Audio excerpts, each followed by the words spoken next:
నేను ఒక చిన్న శ్లోకం చదివి నేను ముగించేస్తానండి. అయ్యా శ్లోకం చదువుతున్నాడు, కాస్త గుండె నింపడం తీసుకోండి అందరూ. ఎంత చెప్పండి బాబు పన్నోడు గారు, చెప్పండి. సర్వ పాప పరిహారం. అమ్మో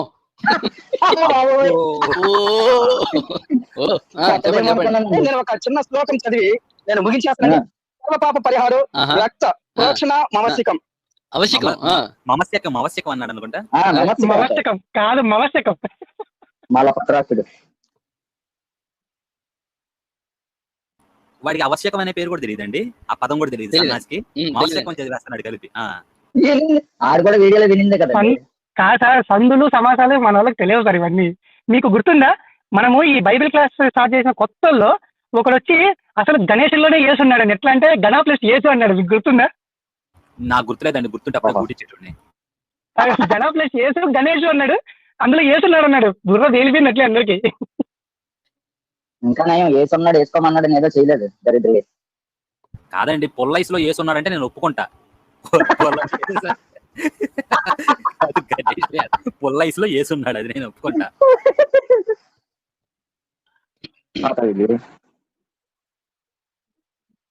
సరే ఆడేనా అండి, ఆన్ అయిపోయినా పర్లేదు కానీ ఎవడో ఏదో కూసాడండి మళ్ళాను, ఏదో శ్లోకంతో చెప్పాడు. ఏం శ్లోకం అది? నేను ఒక చిన్న శ్లోకం చదివి నేను ముగించేస్తానండి. సర్వపాప పరిహారం రక్త ప్రోక్షణ మమసికం తద్రక్త పరమాత్మైన పుణ్యదాన బలియాగం. ఈ రోజు నిజంగా ప్రభు మర్చిపోయారా? ఈ రోజు సొసైటీ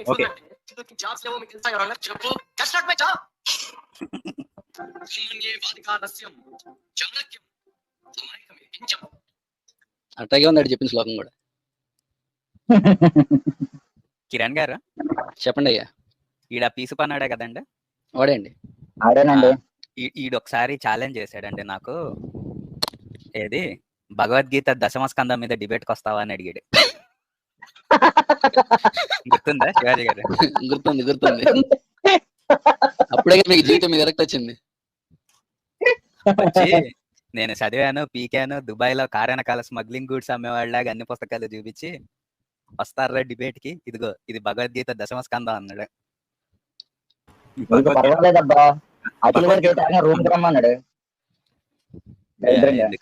ఎందుకు వచ్చిందిలేండి. అప్పుడు మీరు చెప్పాల్సింది ద్వితీయోపదేశ కాండంలో 53వ పర్వం మీద డిబేట్ చేద్దామని చెప్పాలి. 53 ఉందండి, తీసేశారు. మీరు సరిగ్గా పర్వం అన్నారు ఆయన. అవి కూడా రాసేవాళ్ళు సార్ మన దరిద్రానికి వీళ్ళు. ఫ్రాంక్లీ ఎస్ ఉంది. పర్వాన్ని పెట్టలేడండి, యాక్చువల్లీ పెట్టాడు, పెట్టడం కాదు ముందర పర్వానే వాడుకునేవాడు. అవునా? నువ్వు చూసి చాలా చిరాకు వచ్చింది పర్వాన్ని చూసి. ఓన్లేండి ఇక్కడ దరిద్రంలో కోసం మంచిది. మరి ఒకవేళ పర్వం అని వాడుకుంటే బచ్చీబాయి ఈ విషయాలకు వచ్చినప్పుడు ఏ పర్వం అని పెడతారండి? తామర చాప్టర్ దగ్గర ఏ పర్వం అని పెడతారయ్యా? కమ్ముకునే పర్వం అని పెడతారా? ఏంటండి ఇది గది? బయలుమాన పర్వం, బయలుమాన పర్వం, మానం బయలుపరిచేదను నువ్వు తప్పులు చేస్తే. నాకు అనిపిస్తా ఉండిద్దండి, ఓ మా వాడు లేచాడు లేచాడు లేచాడు అంటారు, మన సైడ్ బొచ్చడి మంది లేచారు ఆ లెక్కన అనుకుంటే. ఎందుకులేండి సార్, యాక్చువల్ గా వీరబ్రహ్మం గారు చెప్పారు ఫ్యూచర్ లో పందులు గిందులు పురాణాలు చెప్తే అని, ఇప్పుడు అది నిజం చేస్తున్నారు వీళ్ళు. ఇందాక ఒక మాట ఎవరు అడిగారండి కమెంట్ లో, మాకు ఏదో చేయాలని ఉంది ఏం చేయాలో తెలియట్లేదు. అసలు చిన్న మాట అడిగారు, మీకు గుర్తుంది? ఇందాక ఎవరు అడిగారు గుర్తులేదు కానీ. సో ఇనీషియల్ గా అయితే కనుక కోపం రావడం సహజం. నిజం చెప్పాలంటే చాలా తగ్గిపోయిందండి ఇప్పుడు ఉన్నటువంటి సిచ్యువేషన్ అయితే, బాగా తగ్గింది. ఒక్క నిమిషం చెప్పే మాట కాదు కాదు, ఒక 5 ఏళ్ల క్రితం 6 ఏళ్ల క్రితం అయితే కనుక చాలా దారుణంగా ఉండదు. ఈ హేమలత ఒక నోష అప్పుడు ఎరగబాటు కొంచెం గట్టిగా ఉండేది, ఇప్పుడు కొంచెం తగ్గింది అంటారు. చాలా చాలా ఎక్కువ. వీళ్ళంతా కలిసి ఓ ముఠా కింద ఉండేవాళ్ళు. వీళ్ళు ఈ తిరుపతి బ్యాచ్ అంతా కలిసి మనకి ఓ ముఠా కింద ఉండి ఎంత వల్గర్ గా మాట్లాడాలో మన వాళ్ళు ఎవరు మాట్లాడలే. వాడు తీసుకొచ్చి లేని పోరు అని చూపించి పిచ్చ పిచ్చ బొమ్మలన్నీ పెట్టి ఎంత దరిద్రం చేయాలి. ఇప్పుడు పైకి మాట్లాడుతున్నారు చూసారా, ప్రతి ఒక్కడు కూడా మన టిఎస్ కుమార్ వీళ్ళందరూ మాట్లాడుతున్నారు చూసారా, వీళ్ళంతా కూడా ఆ బ్యాచ్ లో నుంచి వచ్చిన వాళ్ళే. ఈ జాన్ కొయ్య, తిరుపతిలో ఉండే హేమలత, వీళ్ళంతా ఆ నుంచి వచ్చిన వాళ్ళు వీళ్ళందరూ కూడా. సరే పక్కన పెడదాం, ఏడు నుంచి ఏడకు వచ్చినా కూడా ఎంత వాళ్ళు బూతులు మాట్లాడినా ఏం చేసినా కూడా మన వాళ్ళ నోరెత్తలా ఖాళీ వచ్చినటువంటి వాళ్ళందరూ కూడా కోపం వచ్చి వచ్చినటువంటి వాళ్ళు. నీ బైబిల్ మీద నాకు ఎలాంటి సంబంధం లే, నీ బైబిల్లో ఎలా పోతావో నువ్వు పో, కానీ రోడ్డు మీదకి వచ్చినప్పుడు చెప్పాల్సిన బాధ్యత నీకుంది, అది వాళ్ళ సంగతి పక్కన పెట్టేద్దాం. ఇక మన వాళ్ళు ఏంటంటే ఏం చేద్దామని అడుగుతున్నారు కదా. స్టెప్ 1 ఏమి చేయొద్దండి, ప్రశాంతంగా కూర్చోండి, కోపం తెచ్చుకోకండి. కుదిరితే గనక దేవాలయానికి వెళ్ళండి, రామాయణం చదువుకోండి. ముందు రామాయణం చిన్నది, అర్థమవుతుంది, చక్కగాను చదువుకోండి. అర్థం కాని పెద్దలని అడిగి తెలుసుకుందాం. ఉదాహరణకి మళ్ళా కిరణ్ గారు ఇక్కడ మీరు ఒకసారి చెప్పాల్సిన అవసరం ఉందనుకుంటున్నా తెలిసి. తప్పకుండా చెప్తా. కష్టం సార్, ఫైట్ తప్పకుండా ఫైట్ చెప్తా. చేయండి, ప్రశ్నించండి, ఈ చెప్పాలండి. అయ్యో ఒక్క సెకండ్ సార్. ఒక కామెంట్ వచ్చింది. భాగవతం స్కందాలు, భారతం పర్వాలు, రామాయణం కాండాలు, భగవద్గీత అధ్యాయాలు ఆ మాత్రం కూడా తెలియని వాళ్ళు మనల్ని విమర్శిస్తున్నారు. యాక్చువల్లీ ఇక్కడ ట్విస్ట్ ఏంటంటే మీరు ఆ వీడియో చూడాలండి.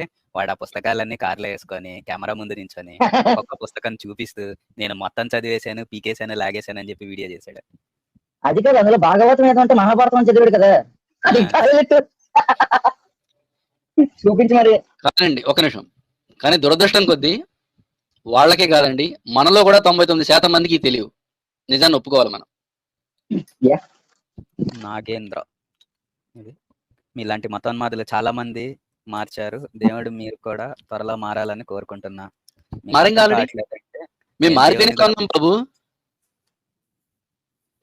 ఉమ్, మిగతా వాళ్ళు కూడా మారుతారు, అప్పుడు ఉంటది. మేము మారేం కాదు కాబట్టి కాదు ఇలా ఉన్నాం. లేకపోతే మా పని మేము చూసి ఇప్పుడు కిరణ్ ఏం గారు సినిమా ఈ పాటి గుళ్ళో ఉండేవాడు నేను. చెప్పండి. కిరణ్ గారు మా దెబ్బకి మీ దేవుడు పక్క దేవతలు సైతాన్లా అన్న దగ్గర నుంచి ఇప్పుడు అంబేద్కర్ గారు కూడా స్వర్గానికి వెళ్తారు అన్న లెవెల్ కి మారిపోయాడు. వచ్చాడు మా దేవుడు, మారుతాడు, కంపల్సరీ మారుతాడు. అదే బైబిల్ దేవుడు. మీ దేవుడిని మేము గర్వాప్సి చేస్తాం, కంగారు పడకండి. భవిష్యత్తులో అలా జరగబోయేది. చేసేస్తున్నారండి. మీకు గుర్తుంటే ఆ జంబుమాలి పాస్టర్ అన్నాడు కదా, ఉమ్. నేను అసలు ఇవన్నీ చూసిన కొత్తల్లో అంబేద్కర్ గారు స్వర్గానికి వెళ్ళరు కరుణాకర్ అన్నాడు. మీకు గుర్తుంటే.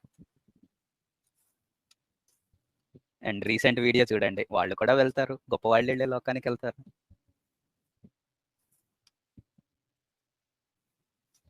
హ్మ్. సో మరి ఏం పర్లేదండి, వీళ్ళ దేవుడిని మనం గర్వాప్సి చేసి తీరుతాం.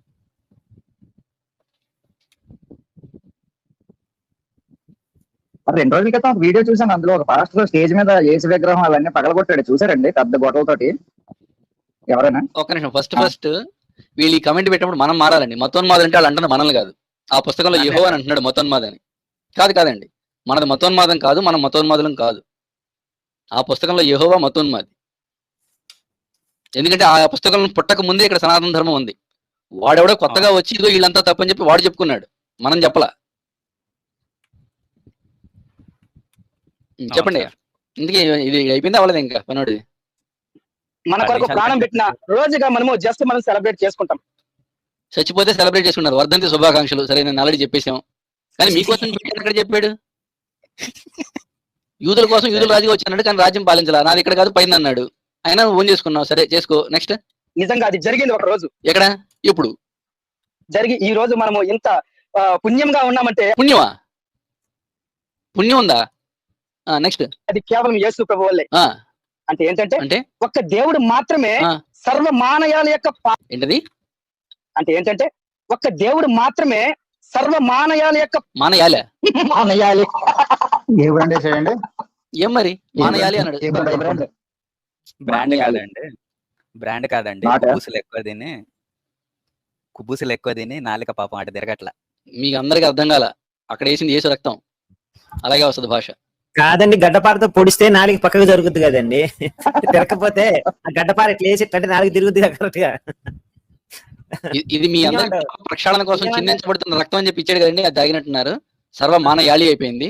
అంటే ఏంటంటే ఒక్క దేవుడు మాత్రమే సర్వ మానవాళి యొక్క పాపమును పరిహారం కొరకై ఆయన రక్తాన్ని దారపోసి ఆ శిలువలో మన కొరకు ఇందాక అన్న చెప్పినట్లు అన్న చెప్పినట్లు ప్రాణం పోతూ ఉంటే వారు చేసేది మరి వారిని క్షమించి దేవుడు వీరు ఏమి చేస్తున్నారో వీరికి తెలియదు కనుక వీరిని క్షమించు అని చెప్పినటువంటి.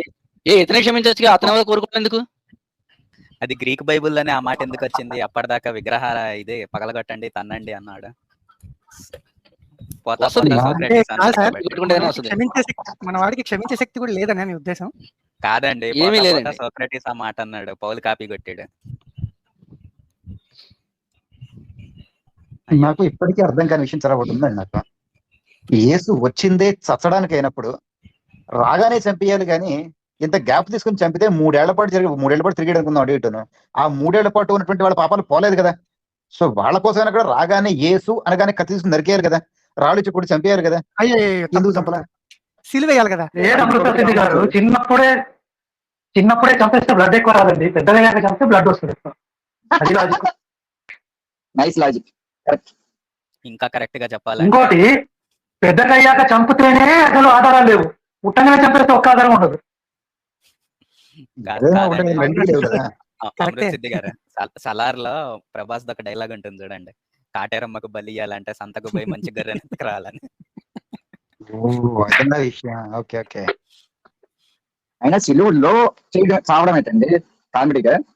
సిలువలో సిలువ శివాజీ గారు ఏం మాట్లాడుతున్నారు మీరు? సిలువలోనా సిలువ యందునా? రెండును. ఇప్పుడు లో అన్నాడు.